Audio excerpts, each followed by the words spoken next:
welcome to Rising Matchday this Saturday the 10th of July. I'm Owain Evans, looking ahead to all the stories ahead of tonight's clash away to Charlotte Independence. Coming up on the show. Rising braces for a lengthy road trip, but how do you manage that travel? A chance for Rising's division rivals to keep up pace, but can they? We round up the latest from across the Pacific Division. And a new team facing Phoenix for the first time ever. But what do we know about Charlotte?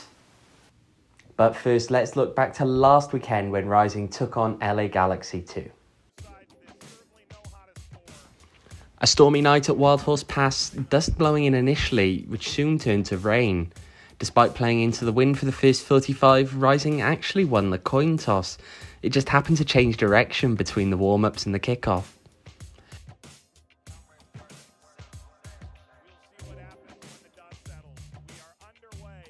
No worries for Rising though, they still got off to a good start. Just shy of 20 minutes on the clock, this corner not dealt with, and Tate Schmidt tucks it in for his second Rising goal. Both he and Darnell King alternating in attacking set pieces all night long. Here, he just gets the opportunity to backheel it in.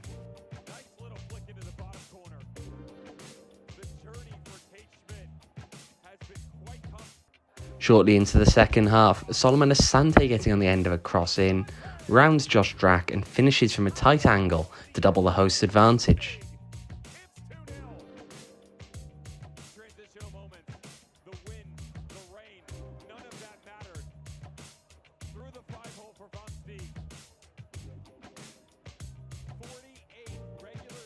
Then to round out the evening, Santi Moa pouncing on a poorly controlled ball there from Drack, gets to the edge of the penalty arc and just chips the Galaxy goalkeeper.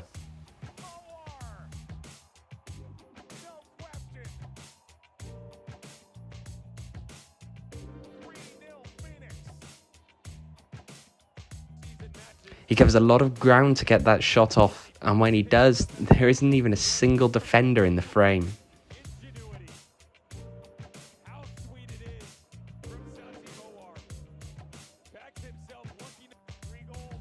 So Rising take it 3-0 on the night. Here's the post-game reaction. Good enough. I think that we were a little sloppy in the first half, but you know, it was I think a 30-40 mile an hour headwind we were playing into, and I thought the guys adjusted very well, played on the ground. David Egbo was fantastic for us in the first half. You know, I was pretty upset with them because they weren't really, I didn't think they were working extremely hard, but they all were saying like it was really hard running into the wind, so they were exhausted. But so I told them they had no choice in the second half but to start fast, and you know, you got to love it when they do that. You spoke about the wind, obviously. What kind of adjustments do you have to make when it starts raining? Don't kick it high. Oh, when it starts raining too. Yeah. Pray. That's pretty much it. No, I mean, if anything, the rain kind of, it made it fun. It kind of, in a crazy way, it brings back just kind of just playing as a kid and like have a little bit of fun out there. With the field, it kind of made it a little bit more slick, which worked in our favor. And like all I can say is, thankfully, it wasn't a torrential downpour. Probably just from youth, just love the feeling of scoring. You know, have that desire. So I'm always looking for that, you know, chance to be just on that front foot of maybe finding that loose ball or a little more eager to take the chance. But I just probably from just growing up, just love that you know, chance and feeling of scoring. So just Well, Ryan Flood can do the same thing. You know, they're both very good, and I think we've always been gifted with fullbacks that can get forward and can create chances. So it's not. I mean, right now Tate's on a good little run of form, and we've seen that with a lot of our players before. But I do think Ryan brings the same type of a player, but he just doesn't have the same experience that Tate has, and this is a great opportunity for both of them to help each other throughout the rest of the season. Remarkably, when you take a look at the stats, not necessarily the hallmark of a 3-0 comfortable win. Los Dos actually taking more shots over the 90 than Phoenix, even if they had a couple less on target. But Rising made them pay, and Andre Rolls putting in quite the shift in the Phoenix goal. Rising ultimately taking the full spoils after a match in what is safe to say fairly torrid conditions. So Rising taking to the road now, facing Charlotte and Oakland before coming home to face Los Dos again. But how does that change up the week's preparations? Yeah, so usually we do film over the course of the whole week, but today we basically did everything, all of our Charlotte film today. We did their attacking, defending, their shape, how they want to play, key players. Tomorrow we'll do 11v11 where we work on it, show them what they should expect to see on Saturday. And the staff will already be working on Oakland. So the idea is to always be ahead, and as soon as we land on a return flight from Charlotte, we'll train here at the facility. We'll do film and we'll do everything in preparation for Oakland on that Sunday, and then you kind of go all over again on game day -2, -1. The big challenge is when we come back from Oakland, you only have 2 days before you play LA Galaxy 2 again. So it's nice that we've already played them and just this past weekend. Because we don't have to do a ton of homework. We just have to make sure that physically we're prepared. So a change to the training structure. What's it like for players to have their routine disrupted like that?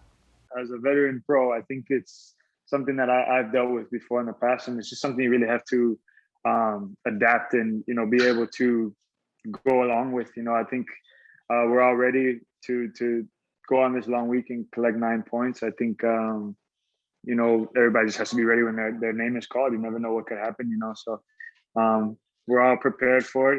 It's going to be a long week, but we trust our coaching staff and what they have set up for us, and we'll go from there.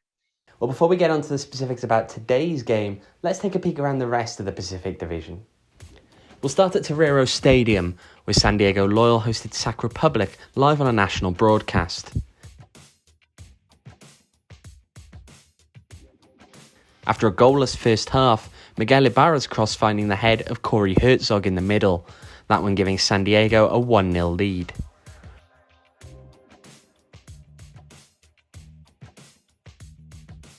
Republic have struggled for form in recent weeks and slipped down the table in the process, but they weren't going to leave SoCal without a point. In the last minute of stoppage time, Carlton Belmar's ball in, put on just the right spot for Mitchell Tainter to get the equalising goal. All square at Torero, 1-1 the finish.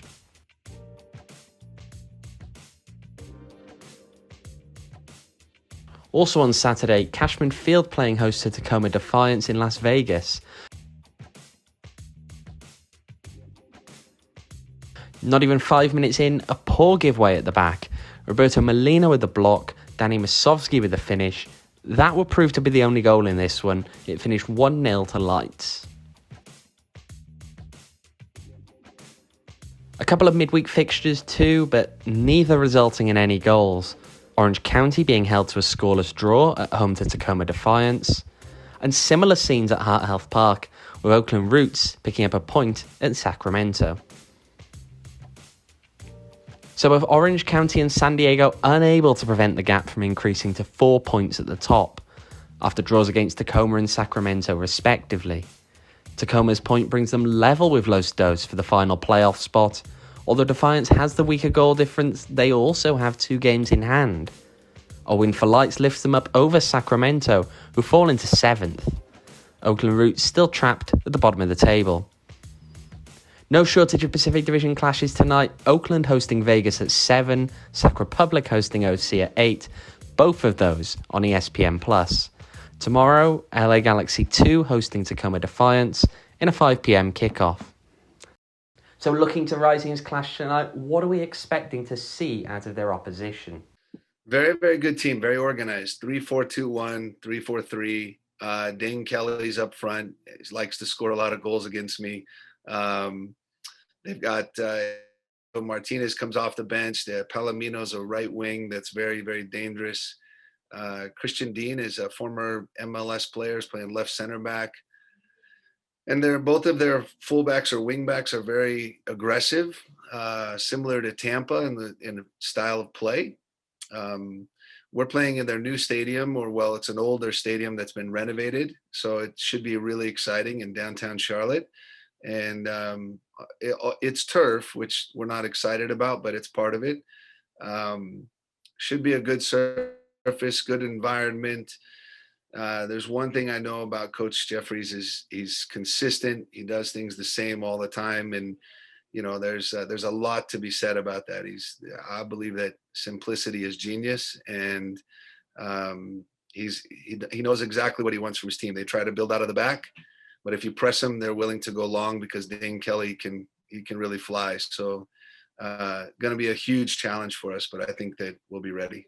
I mean, there are a lot of good individual players. I know it's been a while since I played them. I know they have some new players, but I think there'll be a high energetic team up top. They got some fast players. I know they have Dane Kelly there, and he's a forward that's very athletic and likes to get in behind. And he scored a lot of goals in the USL, so that's somebody we have to watch out for. And just be ready for whatever they bring. We're working on our tactics, really focusing on ourselves and what we need to do. And I think that's what's most important. Just make sure we have our stuff in line to bring to them and make them have to change their game a bit. So Charlotte on Wednesday losing 3-2 to New York Red Bulls 2, lining up in what some would say was a 3 at the back, but what their coach Mike Jeffries described as 5 at the back in an interview held off camera by request of the club. Dane Kelly playing up top for them, one of the league's most prolific strikers. He scored twice in midweek. Irvin Power of Familia faced 2 after spells with San Diego and Las Vegas. Tonight's game, a first for Charlotte Independence, hosting a Saturday night game at American Legion Memorial Stadium. Yeah, it seems like everybody puts us on their calendar to like open stadiums or first full stadium or new stadium this, or maybe that's a credit to what Phoenix Rising has done and what Phoenix Rising is. But for us, it's awesome. It's that kind of environment, we have to embrace it. And I've said it before, we have to embrace the expectations of being good and being champions. So this is a kind of environment where we want to go and show, a little bit better than we did in Tampa and make sure that we're ready and try and get 3 points. So as Rick said there, a turf surface at American Legion Memorial Stadium. Independence coach Mike Jeffries describing it as state-of-the-art and saying that the players described it playing as well as any turf surface that they'd been on. But what difference does it make playing on a turf surface? For me personally, my youth coaches always told me you should be able to play on any terrain, no matter what. But obviously, as I got older, I do feel the difference. Turf can be much faster, bouncier at times. It can be strenuous on some legs. The knees, it's hard, it's firm. But I think as footballers, once you get on the pitch, it doesn't matter where you're playing. You're gonna do whatever you can to win and have a good time on the field. So. Turf is what it is. You have to play at different venues all the time, and this is one of those ones we're playing on turf, and we just got to deal with it. So we'll be good. We'll be all right. Well, Charlotte coming into this one on the back of 3 successive defeats. This is also their 3rd game in 8 days. But with no game until the following Saturday, Jeffrey's saying he may be prepared to push his boys a little harder than usual. From his perspective, the difference maker tonight will be if his side is able to hold their own, defending Rising's counter-attacks. And finally, while Rising might be 10 games into its push for a title, another Phoenix team looking to bring home some silverware. The Suns up by 2-0 against the Milwaukee Bucks in the NBA Finals. But how's that one going to pan out? Here's what Rick predicted prior to the series start. Oh, Suns all the way, baby. Suns. How many games? 3. Can we do it in 3? No, I'm just kidding. I'm not that naive. I love basketball. It's tough. I'm gonna say 4-2, 6 games. That's all we have time for this morning. Today's game, a 4 p.m. kickoff, Arizona time, because it's out on the East Coast. Make sure to follow me on Twitter for all the latest from North Carolina. Enjoy the match. Goodbye.